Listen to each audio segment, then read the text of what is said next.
Out here, a single promise can change a man's whole world. She went to save her kin, but these mountains are a A cruel cowboy master. saved an I Apache reckon healer he'd from a track her hunter's through trap. hell or high What water just to happened bring her next home. changed both Up on their those high lives plains, they forever. found a spark no winter could Before ever we freeze. begin, make sure to watch until the very end, because this story takes a turn no one could have expected. And if you enjoy heartfelt Wild West romances, stories of courage, survival, and unlikely love, please like this video, share it with your friends, and subscribe to U.S. Wild West Love Story for more unforgettable frontier tales. The winter of 1885 arrived early in the mountains of New Mexico Territory. Snow dusted the high ridges long before it usually did, and the wind carried a sharp edge that warned of harder weather ahead. Most travelers had already moved south toward lower country. The trails were growing empty. But not everyone had left. 29-year-old Jacob Mercer guided his horse along a narrow mountain path overlooking Eagle Creek Canyon. He was a rancher, a horse breeder, and, according to most people who knew him, a man who preferred silence over conversation. Years earlier, Jacob had been different. He had laughed easily. He had planned for the future. He had expected to marry. Then sickness swept through the valley and took both his fiancée and his father within the same winter. After that, the future became something he stopped thinking about. He settled on a remote ranch tucked between pine-covered hills and spent his days working horses, repairing fences, and avoiding anything that reminded him of the life he once expected to have. Most days suited him fine. This day would be different. Jacob was riding home after checking a herd of horses grazing in the upper meadow when he heard something unusual. A scream. Not loud, not long, just one sharp cry carried by the wind. Then silence. His horse lifted its ears. Jacob frowned. The sound had come from somewhere below the ridge. He turned his horse downhill and followed the noise through dense pines and scattered boulders. At first, he saw nothing. Then he noticed broken brush. A trail. Fresh. He dismounted and moved forward carefully. That was when he found her. A young Apache woman lay beside a fallen pine. One leg was trapped inside a heavy iron hunting trap. Blood stained the snow around her. Her face was pale, but her eyes were open. And those eyes were fixed directly on him. Not frightened, not pleading, watching, measuring, judging. Jacob stopped several yards away. The woman reached weakly for a knife lying near her hand. He immediately raised both palms. "I'm not your enemy," he said calmly. The knife remained where it was, but her hand stayed close. The trap looked brutal. Its steel jaws had clamped around her lower leg. The surrounding flesh was swollen and torn. She had likely been there for hours. Maybe longer. Jacob crouched slowly. "Can you understand me?" No answer. Only silence. The woman continued watching him. The cold wind swept through the trees. Jacob pointed toward the trap. "I'm going to open it." Still nothing. But after several long moments, she slowly moved her hand away from the knife. That was enough. Jacob stepped closer. The trap was old and rusted, but powerful. He gripped the springs and pushed. Nothing happened. He adjusted his position and tried again. The steel resisted. His arms strained. Snow crunched beneath his boots. Finally, the jaws began to separate. The woman pulled her leg free instantly.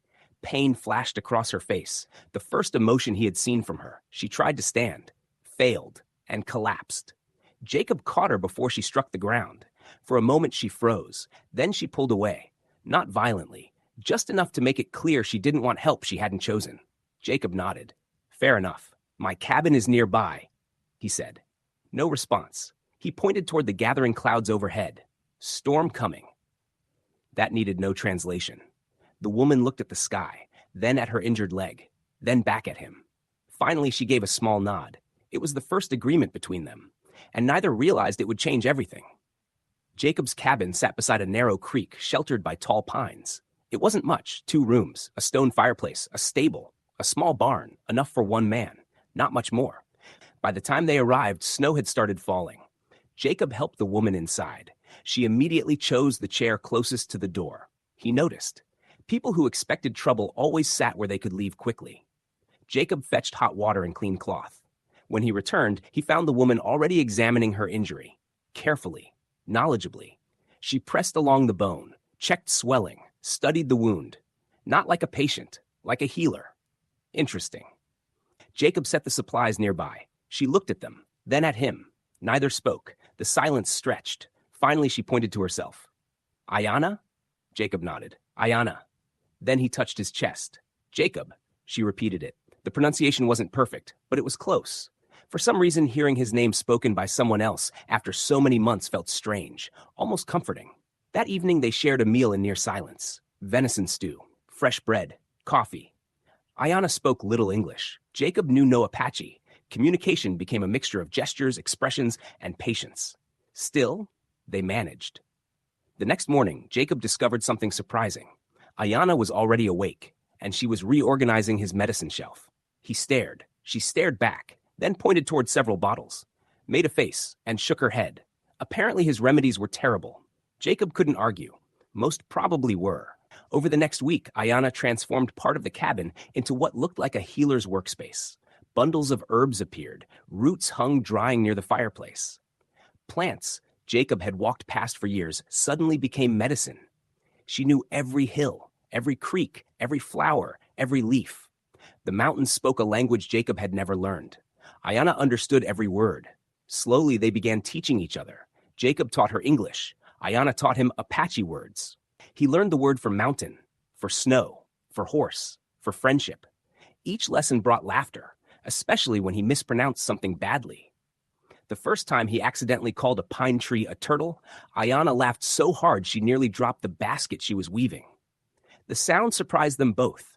It was the first real laughter either had heard inside that cabin in a very long time. Days passed, then weeks. Ayana's leg improved steadily, but trouble was coming. Neither knew it yet. 3 days before Christmas, Jacob rode into the small settlement of Dry Creek for supplies. While loading flour into his wagon, he overheard a conversation. Hunters, bounty men, looking for an Apache healer, a young woman, traveling alone. There was money offered for information. Jacob felt cold, not from the weather, from understanding, the trap, the location, the timing. Ayana wasn't caught accidentally. Someone had been hunting her. He returned home immediately. When he told her what he had heard, Ayana grew very quiet. Then she explained. Her people were scattered. Many families had moved north, others south. Some hid in the mountains. She carried knowledge passed down through generations. Medicines, sacred gathering places, winter roots. Some men wanted that knowledge. Others wanted the reward. Either way, they would keep searching. Jacob stared into the fire, then made a decision. You stay here until spring. Ayana looked at him, long and carefully, then asked in hesitant English, Why help me? Jacob considered the question. Finally, he answered honestly, Because someone should. Ayana looked away, but he saw something change in her eyes, a wall becoming slightly smaller, trust arriving one piece at a time. January brought deeper snow. Life settled into routine, morning chores, meals, lessons, stories. The cabin felt different now, warmer, not because of the fire, because it no longer felt empty. One evening, Ayana found an old wooden box beneath Jacob's bed. Inside were letters, photographs, memories. He hadn't opened it in years. She never asked questions. Instead, she simply waited. Eventually, Jacob spoke. He told her about Emily, the woman he had intended to marry. He told her about the fever, the losses, the loneliness afterward. Ayana listened, never interrupting, never offering empty comfort, just listening. When he finished, she shared her own story. Her mother, a respected healer, her grandfather, a storyteller, the family members she had lost, the traditions she feared might disappear. By the time the fire burned low, both understood something important. Grief looked different in every culture, but pain spoke the same language, and somehow that realization brought peace. February arrived, so did danger. Jacob spotted riders near the northern ridge. 3 men, armed, searching. The same bounty hunters he had heard about in town. This time, they found the ranch. The leader introduced himself as Wade Kessler. His smile never reached his eyes.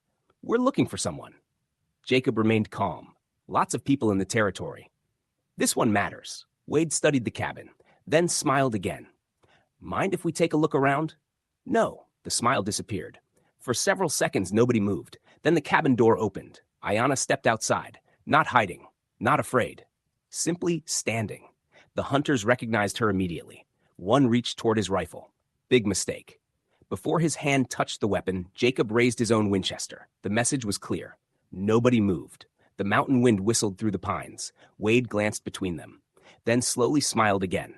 A different smile this time. the smile of a man realizing the odds weren't in his favor.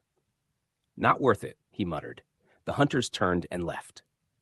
But everyone knew the matter wasn't finished. Not yet. Spring finally arrived. Snow melted. Grass returned. Streams ran strong with mountain water. Ayana's leg healed completely. The day came when she prepared to leave. Jacob helped saddle her horse. Neither said much. Words suddenly felt inadequate. The journey ahead would take 2 days, maybe 3. Ayana secured her pack, checked her bow, adjusted the blanket behind the saddle, then stopped. She reached into her bag and removed a small object, a hand-woven medicine pouch, beautifully crafted. She placed it in Jacob's hands. "For protection," Jacob swallowed. "Ayana?" She smiled softly, the first completely unguarded smile he had ever seen from her. "If mountains allow," she said carefully, "I come back." Jacob nodded. "If mountains allow." She rode north. He watched until she disappeared among the trees. Then he stood there alone. The ranch felt silent again. But this silence was different, because now he knew exactly what was missing. 48 days later, Jacob was repairing a fence when he saw movement along the trail. A rider, then another, then another. His heart jumped. The first rider emerged from the trees, Ayana. Behind her rode members of her family, an older aunt, 2 cousins, a teenage boy carrying supplies. They approached cautiously, politely, curiously. Jacob suddenly felt more nervous than he had facing bounty hunters. Ayana dismounted. Her eyes met his. Neither looked away. Her aunt studied him intensely, then spoke in Apache. Ayana translated. "My aunt asks if you are the man who opened the trap." Jacob smiled. "I suppose so." More Apache followed.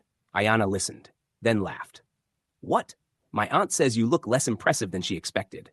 Jacob blinked. Ayana laughed harder. Soon even the aunt smiled. The tension vanished. Over the next several days, they shared meals, stories, traditions, languages. For the first time in years, Jacob's ranch felt like a place filled with life. When Ayana's family eventually departed, she remained behind. Not forever. Not yet. Just a little longer. That little longer became weeks, then months. And somewhere along the way, neither bothered pretending they were only friends. One evening, beneath a sky crowded with stars, Jacob finally asked the question he had carried for months. "Ayana." She looked at him. "Stay." Just one word. Nothing elaborate. Nothing rehearsed. The truth rarely needs decoration. Ayana smiled, then took his hand. "I hoped you would ask." The wedding took place the following autumn. Small, simple. Friends from the valley attended. So did members of Ayana's family. People from different worlds sat beside one another beneath golden cottonwood trees. Some spoke English. Some spoke Apache. Most spoke both by the end of the day. The mountains watched silently. The same mountains that had witnessed a trap hidden beneath snow. The same mountains where 2 lonely people had first crossed paths. Years later, travelers passing through Eagle Creek Canyon would sometimes stop at the Mercer Ranch. They would find a place filled with horses, children, laughter, and visitors from many backgrounds. Some came seeking medicine. Others sought horses. Most stayed for stories. And whenever someone asked how Jacob and Ayana met, they would exchange a glance, then smile. Because the answer always sounded unbelievable. A hidden trap, a winter storm, a chance encounter in the mountains. Yet every word was true. Sometimes life changes because of grand plans. Sometimes it changes because someone chooses kindness when they could have walked away. Jacob Mercer rode into the mountains expecting an ordinary day. Ayana entered them searching for plants her people needed. Neither expected destiny. Neither expected love. But the frontier had a way of surprising people, especially those who thought their story had already been written. If you enjoyed this story, please like this video, leave a comment below telling us where you're watching from, and subscribe to US Wild West Love Story for more unforgettable tales of courage, romance, and adventure from the American frontier. And remember, sometimes the most important moments in life begin with a choice to help a stranger. Walked through fire, crossed the dust, kept my weary heart from rust. Now the long road fades from view, standing here right next to you.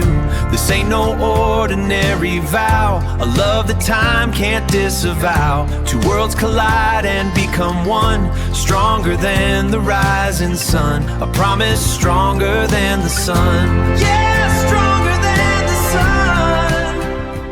sun. Ooh.